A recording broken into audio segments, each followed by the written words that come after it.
যুদ্ধনীতির তোয়াক্কা না করে গাজায় আবারও শিক্ষা প্রতিষ্ঠানে হামলা চালালো ইসরায়েল। শেখ রেদোয়ান অঞ্চলে চালানো হামলায় প্রাণ গেছে 17 ফিলিস্তিনি। জ্যেষ্ঠ কমান্ডার হত্যার প্রতিক্রিয়ায় ইসরায়েলের রকেট হামলা চালিয়েছে হিজবুল্লাহ। পাল্টা জবাব দিয়েছে তেল আবিবও। ইরান সহ তাদের প্রক্সি বাহিনীর হামলার ভয়ে সুসংগঠিত হচ্ছে ইসরায়েল। অন্যদিকে আন্তর্জাতিক আইন লঙ্ঘন করে গাজার হাসপাতাল আর স্কুলে অব্যাহত রেখেছে আগ্রাসন। উপত্যকার শেখ রাদওয়ান এলাকার একটি স্কুলে দখলদারদের বিমান হামলায় প্রাণ গেছে বহু ফিলিস্তিনির। হামলা থেকে বাঁচতে আশপাশের এলাকাগুলো থেকে স্কুলটিতে আশ্রয় নিয়েছিল অনেকে।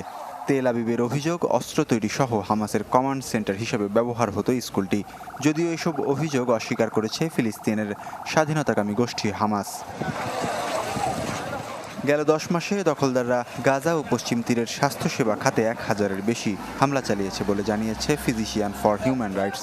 স্বাস্থ্যসেবার ওপর এমন হামলার নজির এবারই প্রথম।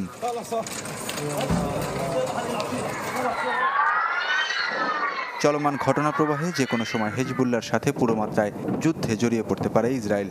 রাতভর দখলদারদের ভূমিতে ব্যাপক আকারে রকেট হামলা চালিয়েছে হিজবুল্লাহ। জ্যেষ্ঠ এক কমান্ডারকে হত্যার প্রতিবাদে এমন হামলা চালিয়েছে গোষ্ঠীটি। বিপরীতে লেবাননের মার জয়ুনে বিমান হামলার ভিডিও প্রকাশ করেছে আইডিএফ। মোক্ষম জবাব দেওয়া হবে। এখন এই লড়াই শুধু তেহরান নয়, সাথে থাকবে ইয়েমেন, সিরিয়া, লেবানন আর গাজার প্রতিরোধ গোষ্ঠীরা।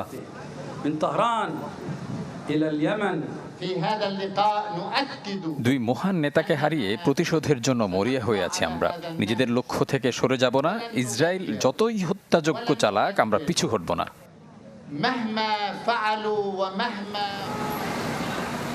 বিশৃঙ্খল এই পরিস্থিতিতে যত দ্রুত সম্ভব বিমানের টিকিট কেটে নাগরিকদের দেশে ফেরার নির্দেশ দিয়েছে যুক্তরাষ্ট্র ও যুক্তরাজ্য। নাগরিকদের দেশে ফেরার আহ্বান জানিয়েছে জর্ডান, ফ্রান্স সহ বেশ কয়েকটি দেশ। ওয়ালিউল্লাহ ফারুক, চ্যানেল 24।